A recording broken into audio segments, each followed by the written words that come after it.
Hello, everybody. I'm Mike, And I'm Maria. and this is TalkAlley. Hello, Mike.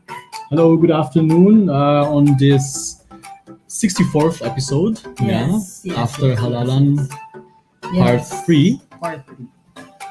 Yes, this is our part 3. The previous week we had the pleasure of speaking with Jean Alcantara, Professor Sanchez from Belgium, Jean Alcantara from the UK, and of course Attorney Lucas Spirito, who ran for Senate in the last 2022 elections. So there, he was an environmentalist and labor leader.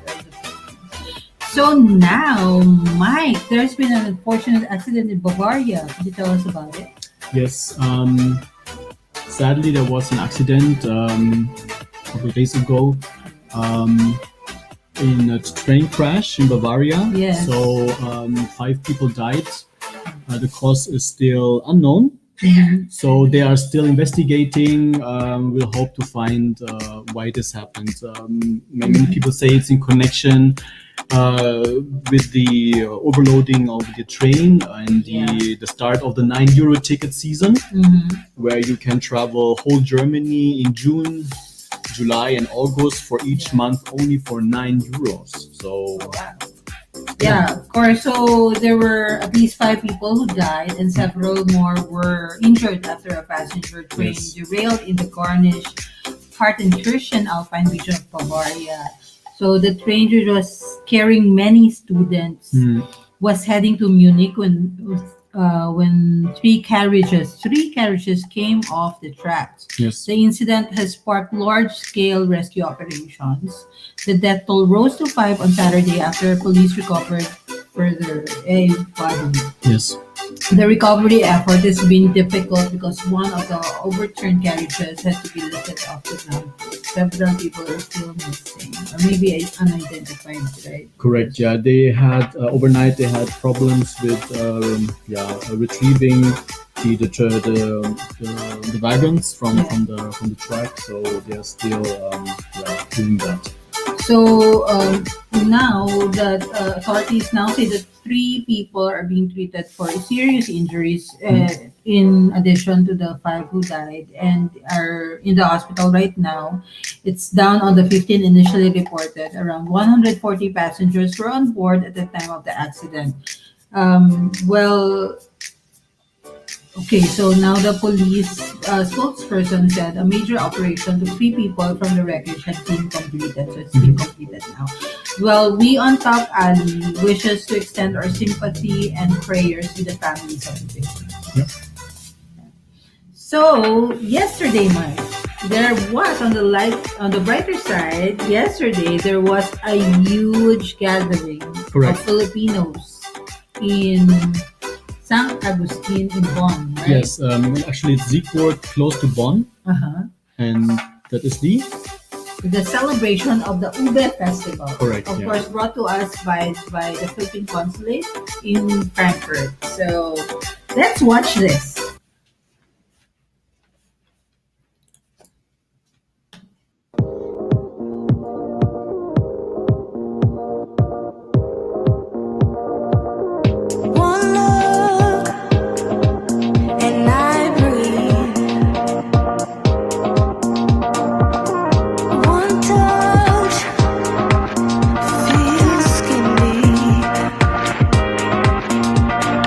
Picture perfect.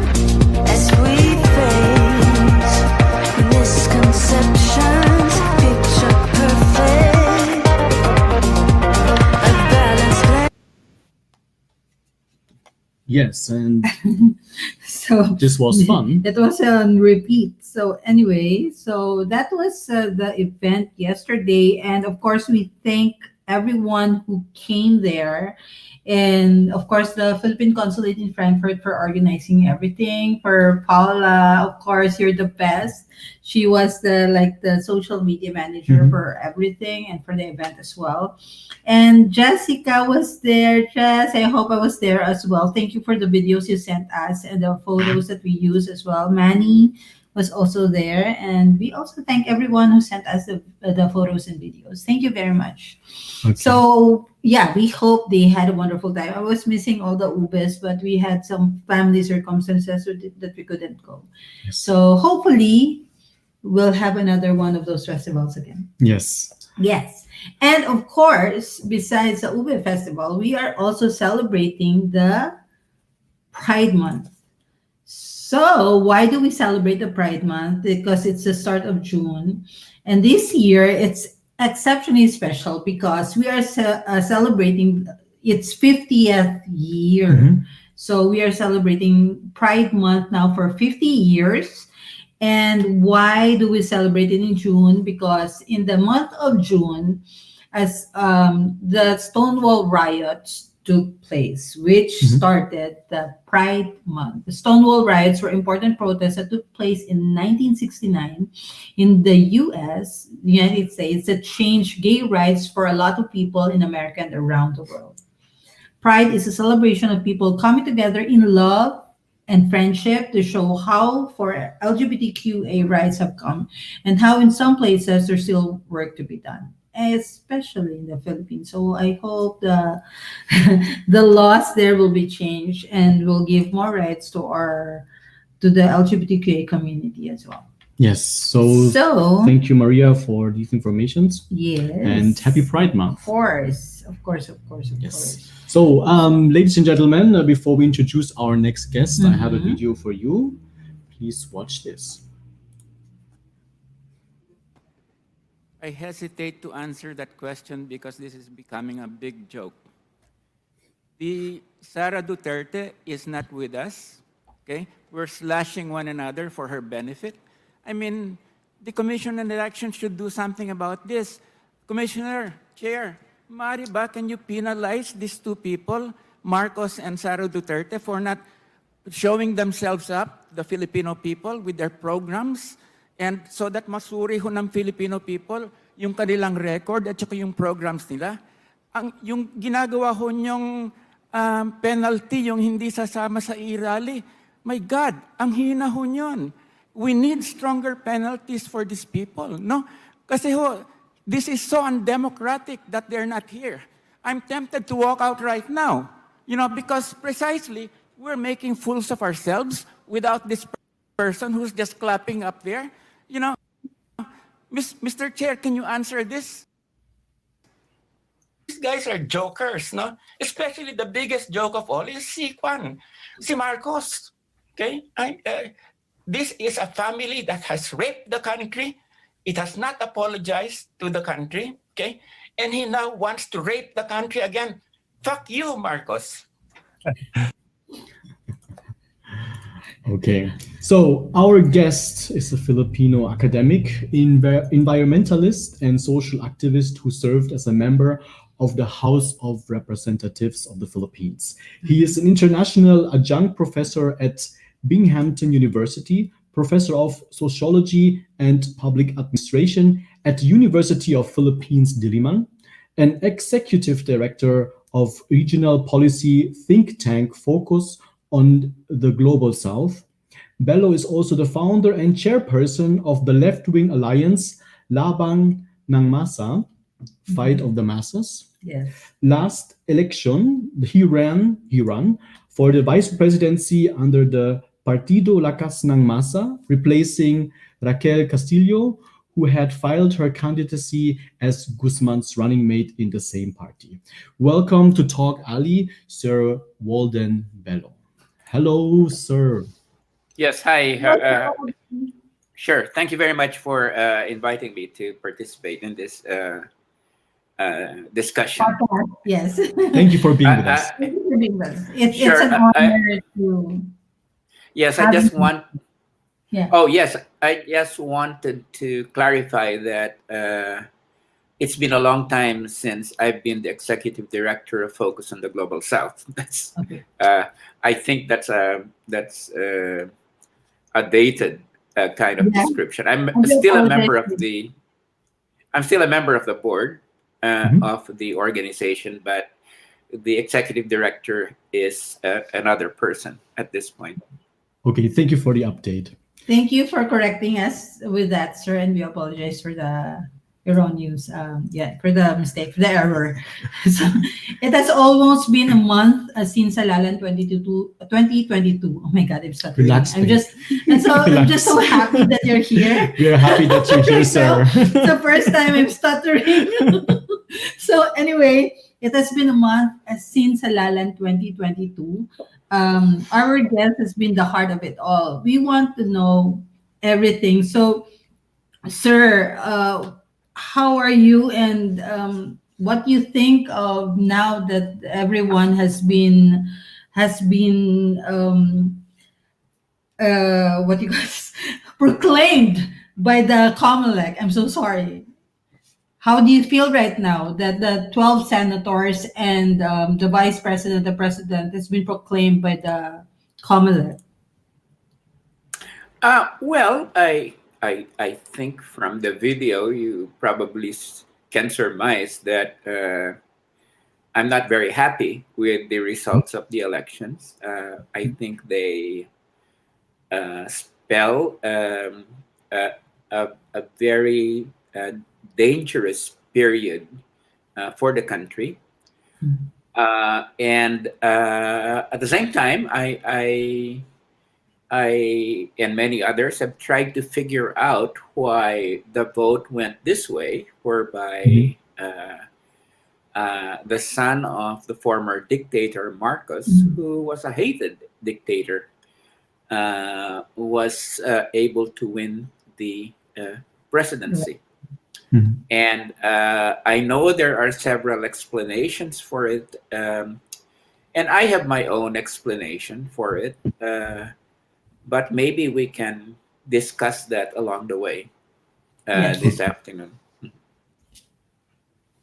Do you honestly feel that this was a fair election? Well, there were problems with about 1,000, uh, over 1,000 voting machines Mm. malfunctioning. Uh, this was a fairly dirty election in that there was billions of pesos that were circulating, a lot of it from the Marcos camp.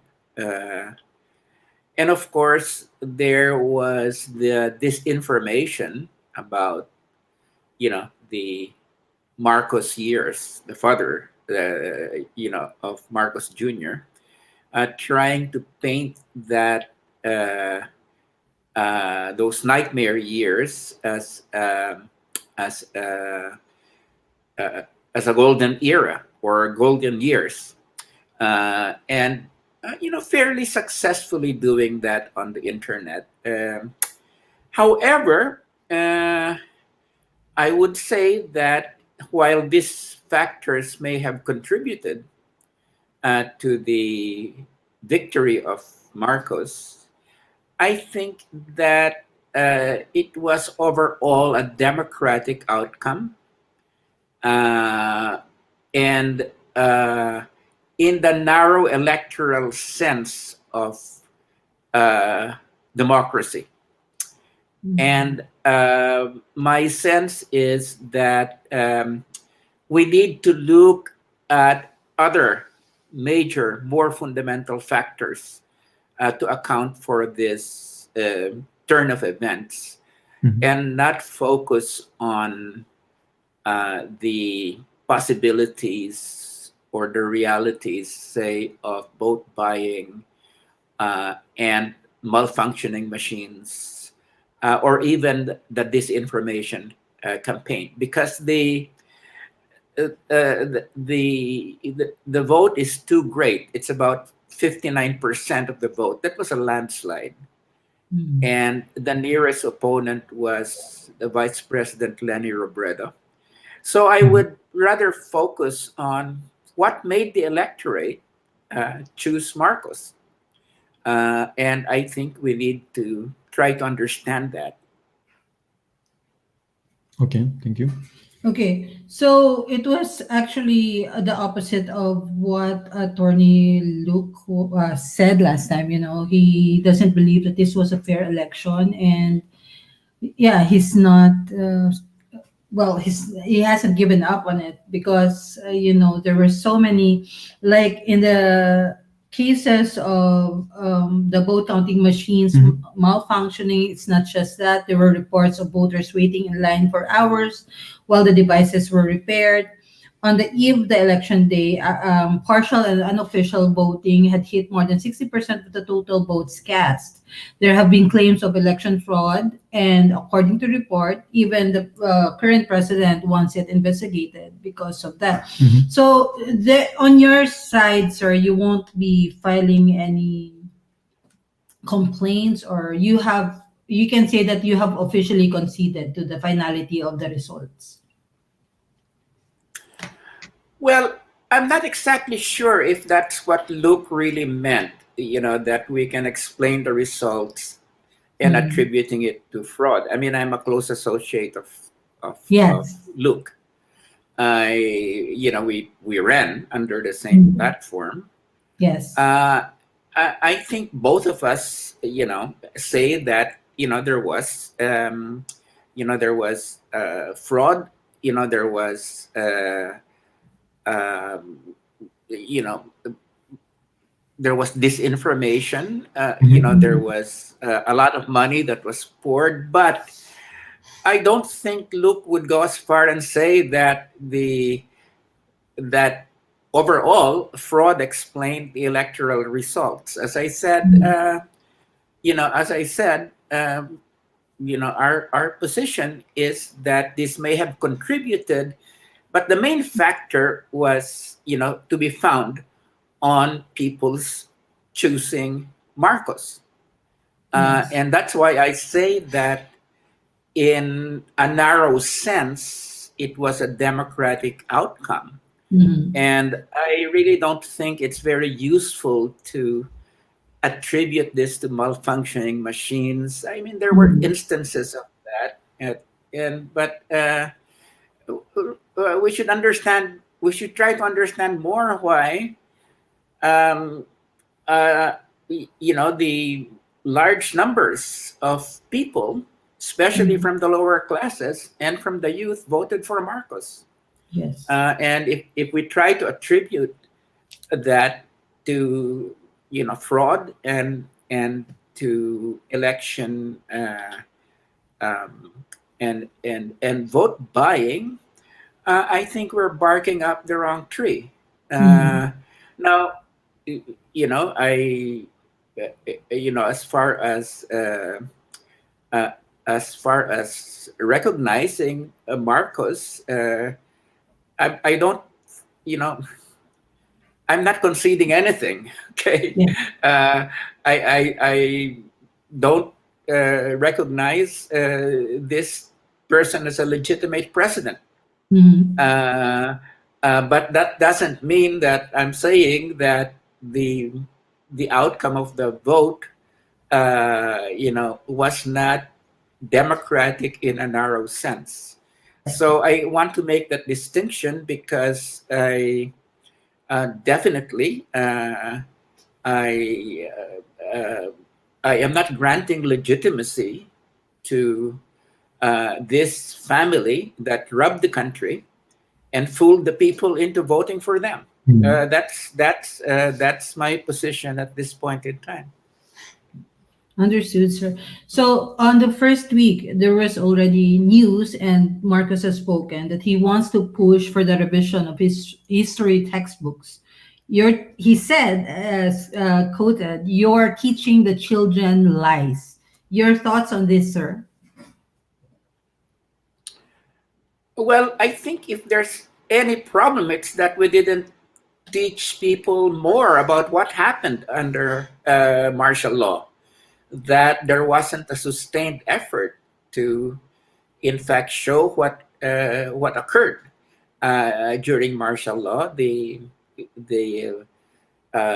human rights violations, that the Marcos regime engaged in, the terrible human rights record, the economic disaster that Marcos visited in the country, the tremendous debt that the Marcoses left with the Philippines. I mean, the problem is that there was no sustained effort to teach people that.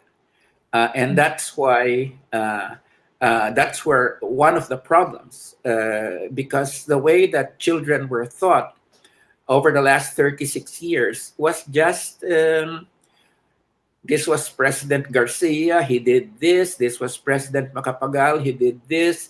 This was President Marcos, he did this. This was President Aquino, who did this. There was sort of no critical judgment at all. Mhm. So naturally, if you ask younger people, what do they think about what happened during Marcos's period? Many of them will tell you that, well, they'll say that we didn't really learn very much about what happened Mhm.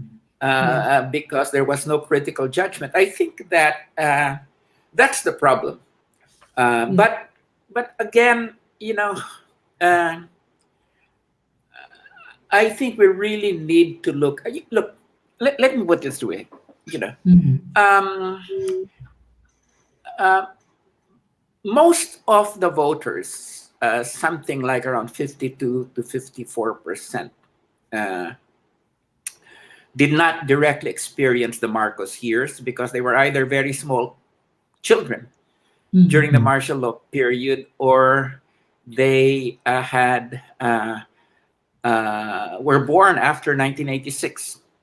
So, Mhm. you're talking about the largest part of the electorate not having had direct experience of martial law. Now, what they did have direct experience of was the post EDSA period, the post Marcos period, where you had all these promises of, that there would be a new order, that there would be a new deal for Filipinos, that there would be real efforts to address poverty and inequality. Uh, and, there was that rhetoric of reform.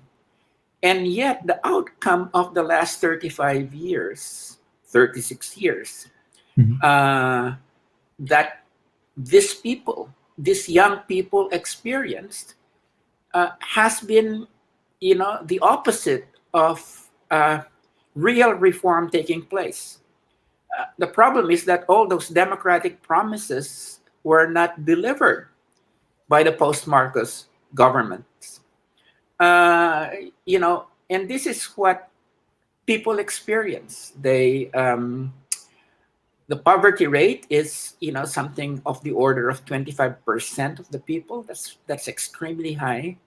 Mhm. The rate of inequality is 10% of the population owns about 60% of the wealth.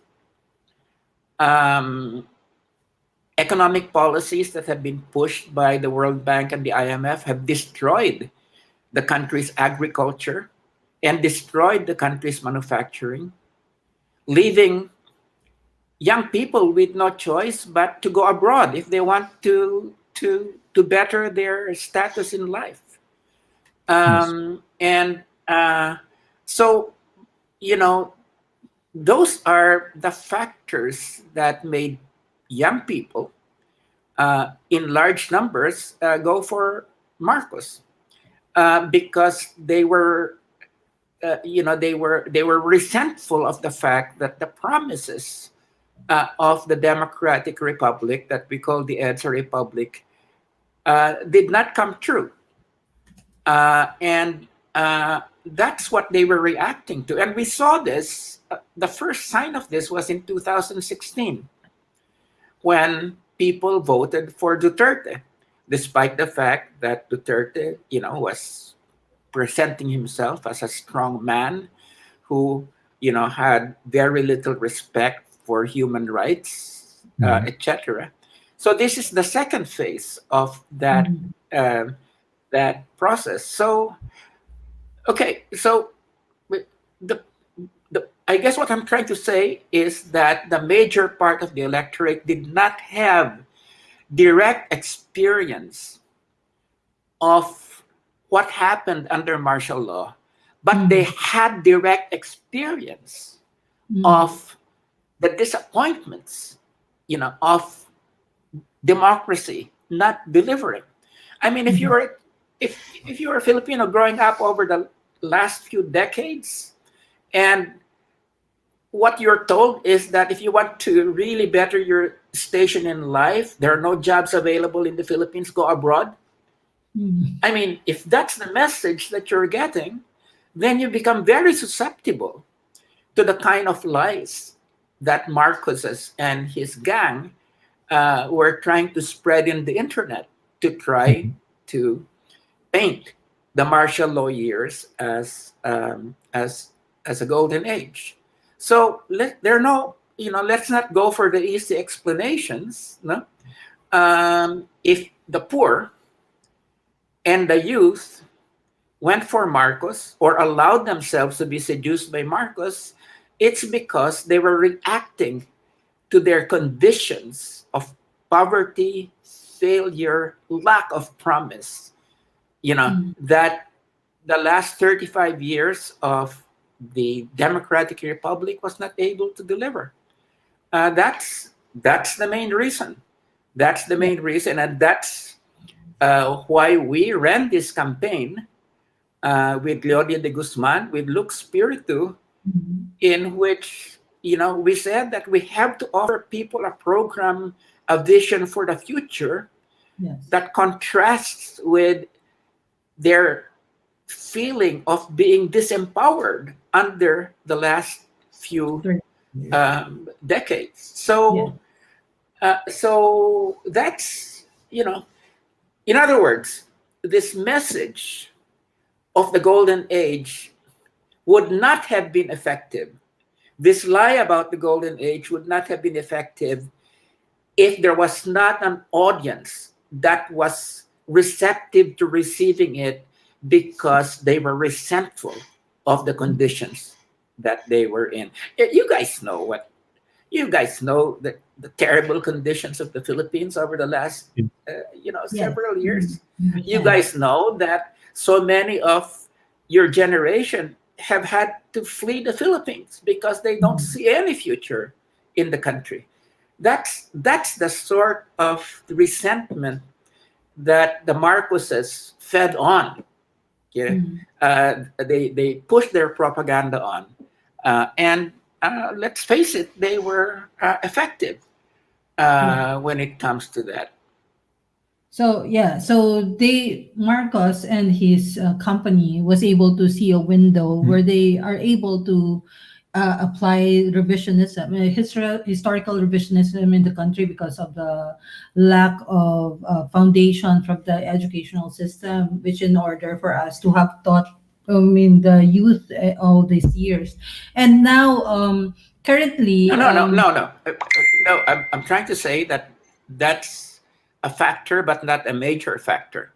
The major factor was the inability of the post-Marcos governments to deliver on the promise of real equality and real democracy for the vast numbers of people. That was the main factor that people were quite resentful about. So I cannot overemphasize that, because if we think this was just a question of a lack of education, yes, there was that, okay? And that should have been carried out in a much, much better way. But that's not the principal factor. People react to their concrete conditions, and they were reacting to a situation in which they felt very resentful of their material conditions and the lack of opportunity and the despair in the country. That's really what I would say is the main factor. Which is quite ironic, sir, because currently Duterte is pushing for more taxes to pay in order to cover his huge foreign debt, which of course accumulated to 1.31 trillion. So now it will take maybe 40 years or more for generations to pay it off, and they want us to pay it. So it's very ironic that Marcos and Duterte won because the current administration obviously did not also fulfill his promises to the people. What do you think of this? Yes, definitely, but it goes beyond Duterte. It goes to back to Cory Aquino's failure when it came to land reform. Mhm. Cory Aquino's, basically accepting that terms, very onerous debt repayment terms that, Mhm. set the country in a very stagnant path for many years. It goes back to the neoliberal reforms of Fidel Ramos, which began the process of destroying our agriculture and manufacturing.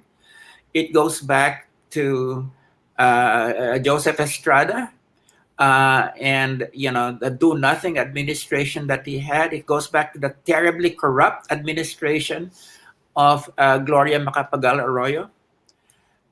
It goes back to the double standards of Benigno Aquino III, where he said, where there is no corrupt, there is no, kung walang corrupt, walang mahirap. I mean, Mhm. where there is no corruption, there is no poverty. But, Mhm. you know, was tolerant of corruption among his friends while Mhm. he went after his enemies. And this is one of the reasons why, on principle, I resigned from Congress as a supporter of Aquino back in 2016. Mhm. Yes, and then of course there's Duterte's own um, mismanagement both of the politics and economy. So I guess what I'm trying to say is, that we have to realize that this is an accumulated frustrations of over Mhm. 3 decades. So, and if that's the kind of atmosphere that people grew up on, they were willing to accept a messiah Mhm. who basically was saying we're going back to the past, and that past was a golden era that instead of being the nightmare years. And so that's the kind of accumulated resentment of people's conditions over the last 30, 35 years. I I've always made this very clear. We cannot accept easy explanations. It's Mhm. not Mhm. just a question of Marcos fooling the people. It's not just a question of lack of education. That's all there. But the main thing is that the 30 years where a democratic republic was supposed to have delivered a better life for the people did not deliver. And Mhm. that's what made people very receptive to the Marcos propaganda. No, so that's I guess what I'm trying to stress here, that Mhm. it's we must look at those structural factors as the main explanatory factor for the the Marcos victory. Yes. So, not a Marcos, but a Duterte. I know you don't see eye to eye with her, even to a point that you have been branded as persona non grata in Davao. What do you think of Mayor and now Vice President Sara Duterte? Well, let me put it this way. Uh,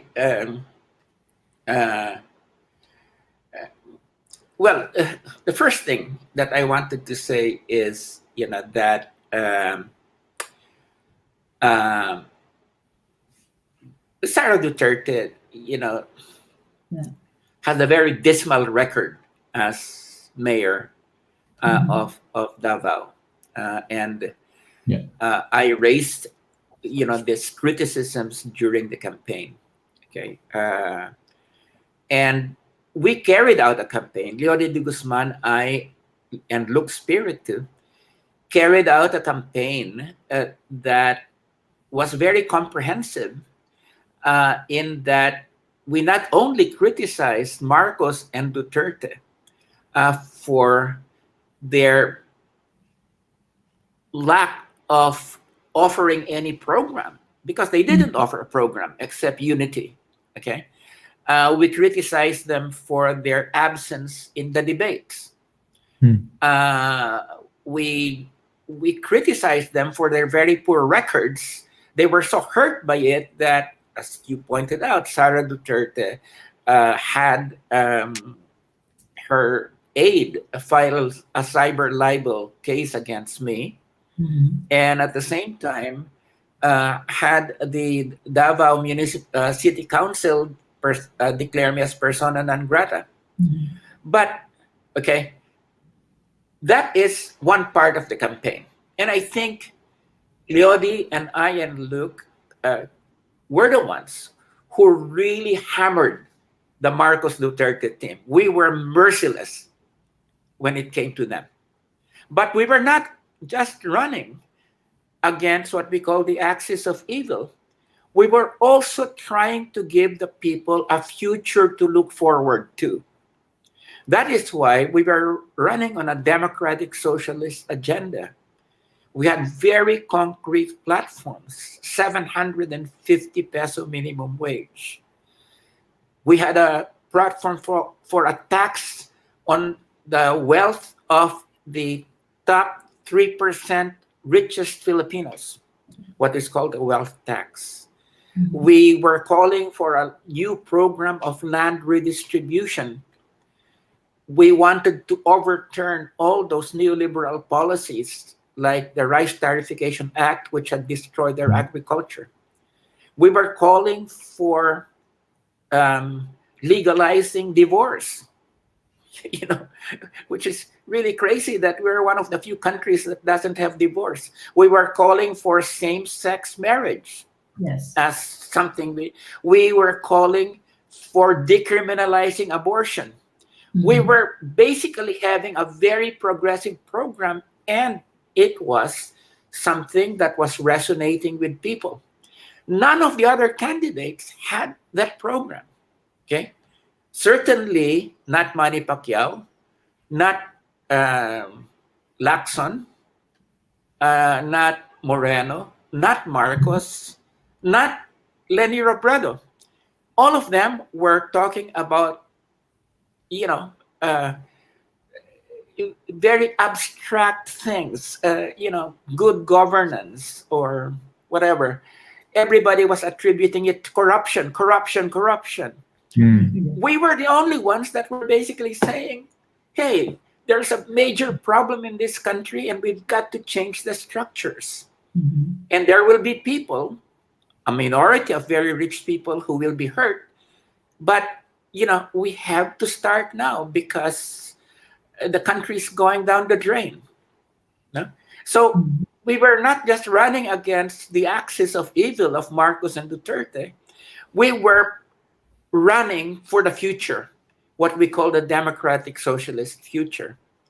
And Mhm. that resounded with a lot of people.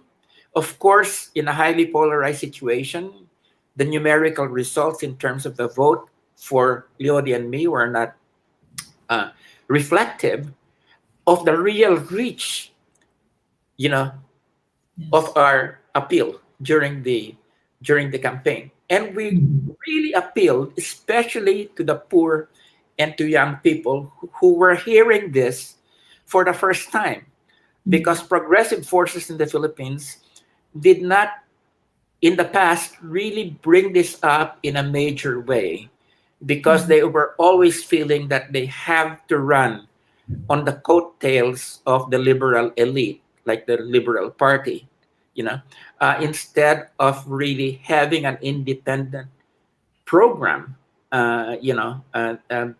based on real solutions.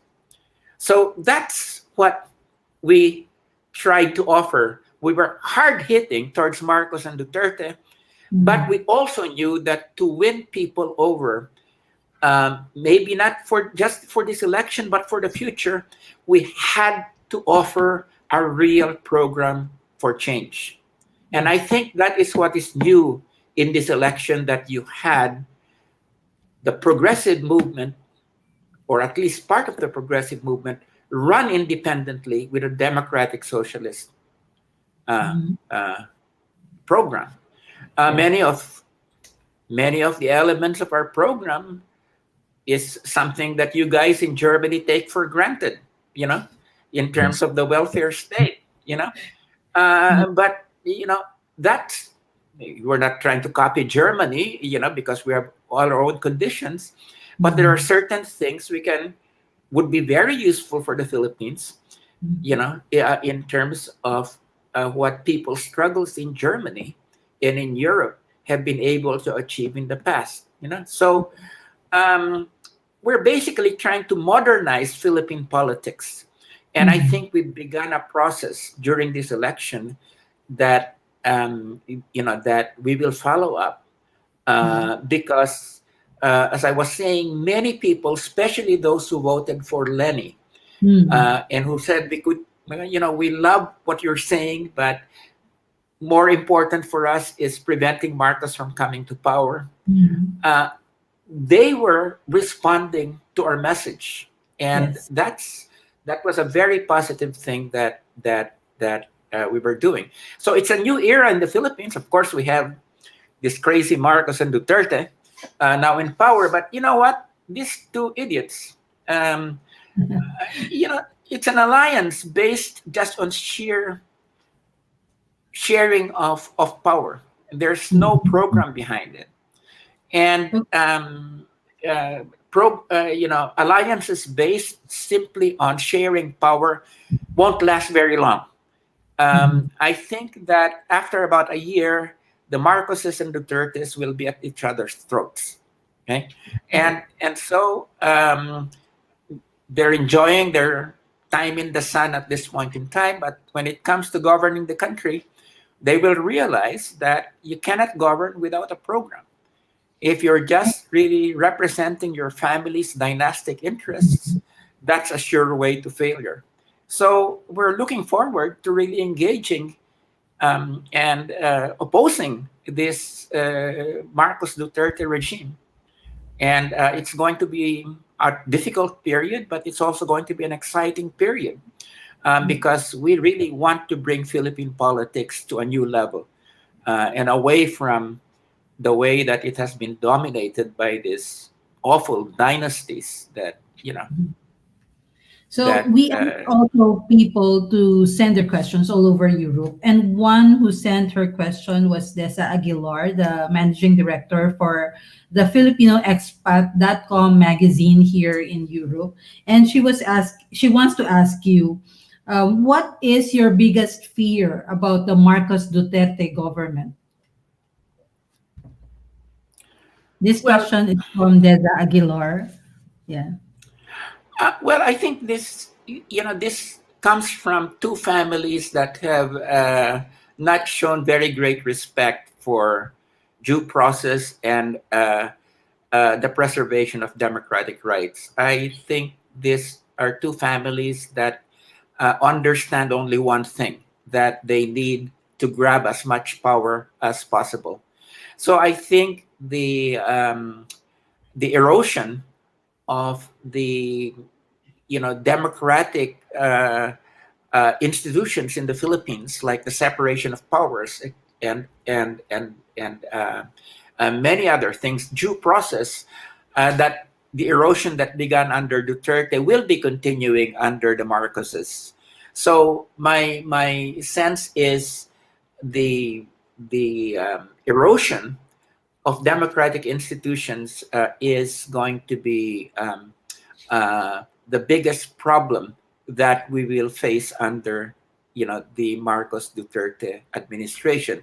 But as I said, they will not find their um monopolization of power to be an easy task because I think you do have a large section of the Filipino population, that is not willing to grant legitimacy to these people because they really feel that this is a family, that raped the country in the past, and it does not deserve to be in power. And we're talking about millions of people that think that way. So, you know, um, they will find an electorate that is going to be very difficult to repress because a lot of these people remember what happened during martial law. Many of them are young people who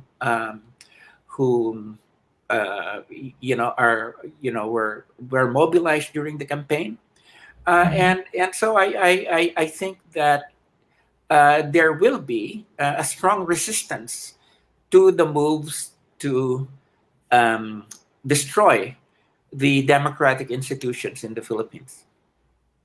Okay. Okay. Another question, Sir Walden, from Michelle Baldemesa Billion. We expect red tagging in the future. Is there a way to get ahead of that?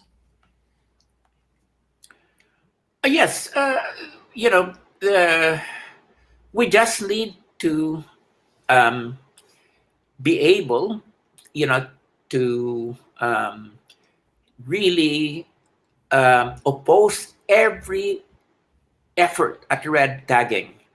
Um, uh, and my sense is that the awareness of red tagging and its consequences is very much uh, um, a lot of people are very much aware of these consequences in the Philippines. So we can build political alliances against this kind of red tagging and against repression by the military. So I think the answer to that is we need to bring about and create the broadest alliances around the protection of human rights. Okay. Okay. Thank you.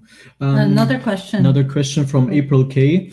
The result of the past election demonstrates the perils of democracy amidst the rise of populism.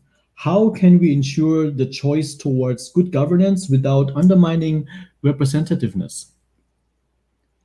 Well, that's precisely the problem that all of us in democracies now face, in the Mhm. sense that there are large sectors of the population that get mobilized by authoritarian populists or fascists, and they come to power through elections. But once they come to power, they begin to dismantle, these democratic institutions.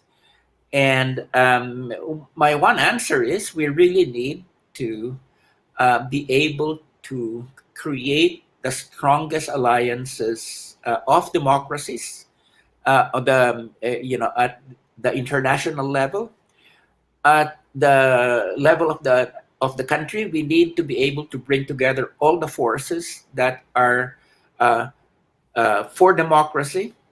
Yeah. Uh, but I don't think we can just have a defensive stance.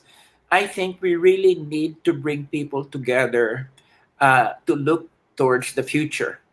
And that's why I keep on repeating we really need to be able to win people over uh, to a democratic socialist future, to give them hope in democracy, in equality, in participatory representation.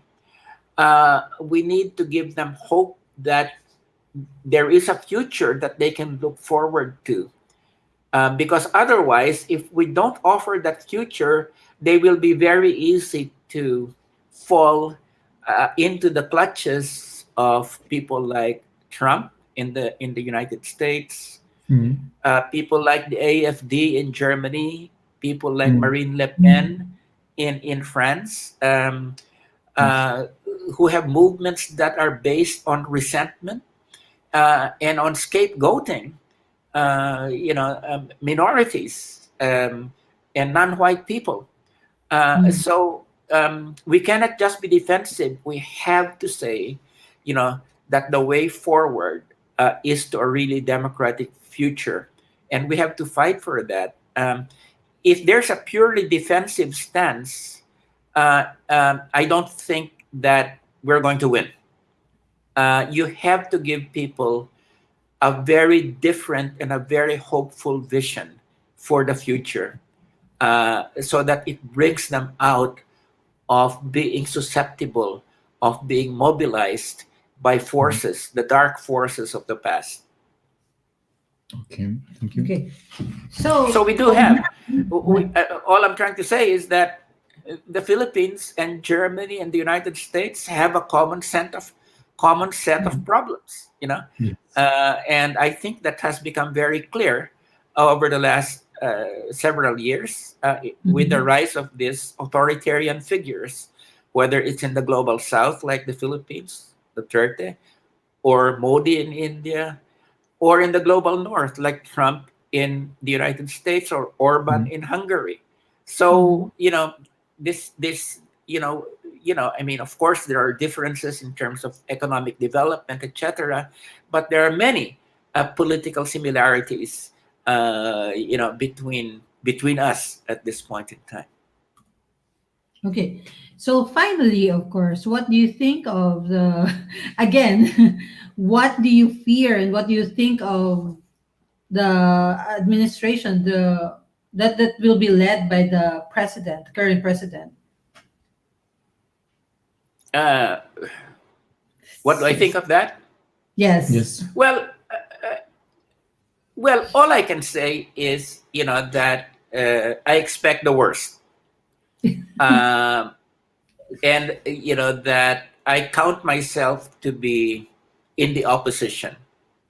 Mhm. Uh, I think that the campaign slogan that was the most effective during the campaign, which expressed the feelings of many people, was when we said "Fuck you, Marcos," and that's going to be the slogan, one of the slogans of the opposition. We're Mhm. going to say all the time, "Fuck you, Marcos. You're not a legitimate president." So it's going to be.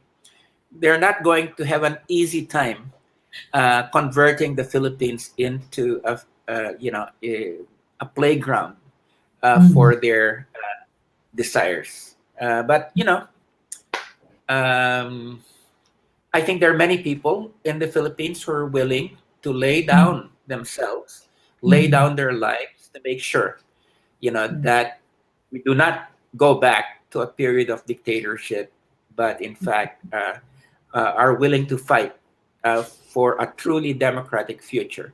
But we have to remember that we cannot disappoint people again, Mhm. because when democracy does not deliver on its promises, it creates problems for itself. It creates the opportunity for the dark forces of the past, like the Marcoses, to take advantage of current resentments to come back to power. The Mhm. only way that democracy can really protect itself is by delivering the goods, Mhm. delivering on equality, delivering on eliminating poverty, delivering on making sure that people live with dignity, delivering on making sure that justice is done. And if democracy does not do that, it's court in trouble. Mhm. Okay. Thank you so much, sir. It was an honor to have you in our show. Yes. Thank you for your time. I'm really honored. Thank you for your time, for being with us today. We have learned so much from you, of course, especially your insights about the current political happenings in the country right now. We wish you all the Sure. best, and we're very sure that we will be seeing more of you in the coming years. Oh well, no, I'm very happy to be, with you. Thank you, Ben. And one of the Yeah. countries that I've really studied is Germany, Yes, and yes. I think there's a lot of lessons from Germany's past that we are very useful for us in the Philippines. So you know what I'm talking about, right? Yes, sir. Thank you Yes. po. Okay. Sali po kami sa inyo. Mabuhay po kayo. Thank Sige, you. ingat lang kayo. You are Thank you. kayo mga Filipino youth abroad, you are Yes. the inspiration, Oh, thank just you, like sir. the ones here. So don't disappoint us. Yes, sir. Okay, We we will will not. not. Bye. Bye, sir. Sige, bye-bye. Okay, yes, Oh that my was God. so well done. Yeah. Thank you for your hopes first to time in us. my life that I was sweating heavily in the studio. Yes. It was like I'm trying to defy gravity here. So anyway, of course, we are also promoting June's the Mandaragat album. Hmm. If you are interested to have an album from the Mandaragat, it's for the seafarers and of the country, and there are 11, what do you call this, singles, 11 songs, tracks in the album. And you are surely going to enjoy it, and of course you are helping a cause as well. And yeah, message us if you're interested, and you have more albums here and more of the CDs here with us. So please do help and keep in touch. It's €10 per CD. Mhm. Please do buy them now. And of course, Mike, this is the end of the show. And next Sunday, we will be celebrating Pride Month with our first guest. Yes, that's correct. Yay. So we wish you listeners and viewers a happy Sunday. It's not the best weather, so a more of a couch potato and stay in bed weather, but it's a good preparation. Although tomorrow is Monday, Pfingstmontag, so it's free for German. It's nationwide, so the kids still have their vacation for tomorrow, and we wish you a good start in the next week. I'm Mike, And I'm Maria. and this is Talk Alley. This is Bye. TalkAlley. Bye.